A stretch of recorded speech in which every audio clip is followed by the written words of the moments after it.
lot. Yeah. My guy looked good, didn't he? Huh, Didn't look and good. he has been called out There you plenty go. already, Shannon. He's maybe listening to the critics. Okay, all right, good stuff, guys. But we actually have to continue talking about the NFC East because they have given us so much drama all season, and the drama continues. After beating the Cowboys Sunday afternoon, the Giants just needed an Eagles win over Washington Sunday night to make the playoffs. However, we all know how that ended, with Philadelphia pulling Jalen Hurts in favor of backup Nate Sudfeld in the fourth quarter of a 3-point game that turned into a 6-point loss. Well, yesterday, New York head coach Joe Judge was asked about the Eagles' handling of the game, and guys, he did not hold back. Take a listen. To me, you don't ever want to disrespect those players and their effort and disrespect the game. The sacrifices that they made to come into work every day and test before coming in, to sit in meetings spaced out, to wear masks, to have shields over those masks, to go through extensive protocols. There's a number of sacrifices been made by all the players and coaches in this league. There's a number of sacrifices that come along as well with the family members of the people connected to them. To disrespect the effort that everyone put forward to make this season a success for the National Football League, to disrespect the game by going out there and not competing for 60 minutes and doing everything you can to help those players win, we will never do that as long as I'm the head coach of the New York Giants. Wow, Shannon, did you have any problem with him saying this? I don't have a problem with what he said. Although he said it for selfish reasons, Skip, he's absolutely correct. I had a very simple saying, Skip, when I played the game of football, and I played 14 years, and a lot of people know my career. You never ask a man more than you're willing to give. You ask your players to go out there, Skip, and give it everything they possibly have. You told me on Sunday, Zeke quit on your football team because he said, I think Zeke said he hurt it, he felt, a little tinge in his quad, and he asked out. You said he quit. Well, Doug Peterson quit on his team. And I said yesterday, Skip, I don't know how he got up there in front of his team and said, you know what, guys, we gave it everything we could. No, you didn't. Because you're in position to win that game, Skip. You were only down 3 points. And the best chance for you to win, you took that out and said, well, I want to take a look at Nate Sudfeld. Now, supposedly, you're thinking about trading Carson Wentz for Nate Sudfeld or Jalen Hurts. Now, which guy do you think should have been receiving those reps in those situations? So I have no problem with Joe Judge said. Although he said it for selfish reasons. He said, look, you guys go out there and play, and if you play, you got, and that's my thing, Skip. I got no problem with that. He said at the beginning of the week, certain guys, you're not going to play, you're not going to play, you're not going to play. Everybody else is going to play. Give us your best effort. Because Jalen Hurts is giving you too good of an effort, Skip, you take the man out to ensure you're going to lose the game. That's where I have the problem with. If you want to sit, I believe Fletcher Cox was injured to begin with because he went out the Cowboys game. He did. Some of the other guys, Skip, if you said, okay, at the beginning of the week, Alshon and D. Jack and Miles Sanders and yada, yada, yada, you're not playing, okay. But if Jalen Hurts had gotten hurt, Skip, that would be a different story. I got no problem with that. Jalen Hurts was not hurt. And it's being reported that some guys had to be refrained on the sideline. Yeah. The problem that I have with what Dougie Peterson did is that he lied. Now, if he had told the truth, the NFL would have had a big problem. A big problem with that. So he had to say, well, I want to get Nate Sudfeld some reps. You want to get a 6th-round draft pick who's been on your roster for 4 years. If you thought he could play a lick, you wouldn't have drafted Jalen Hurts in the 2nd round. You know what he is. He's a journeyman at best. So Joe Judge is absolutely right, Skip. You don't ask more than you're willing to give. And Doug Peterson did not give his players the best effort, the effort that he asked them to give every day in practice, every day in meeting, and in every game. So I have no problem. Although he's a terrible messenger, Joe Judge is, he's absolutely right with what he said about Doug Peterson. Okay.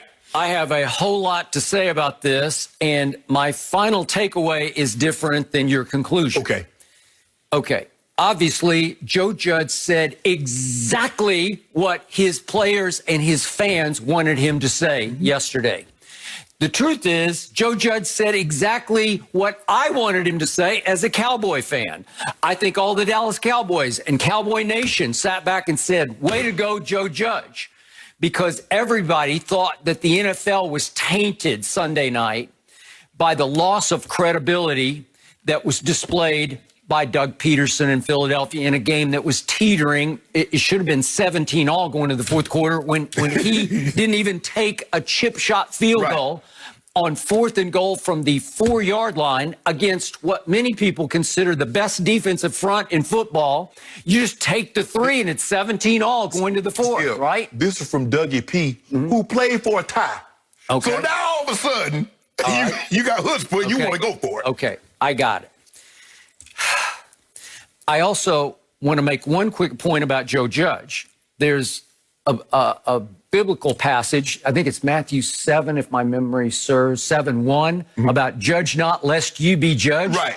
Because there's going to come a point, if he's as good as I think he is, where he's going to be thrust into one of those late season positions where, should I play my guys or not? Because this other team is teetering on the edge of the playoffs. Should I eliminate them by playing my guys?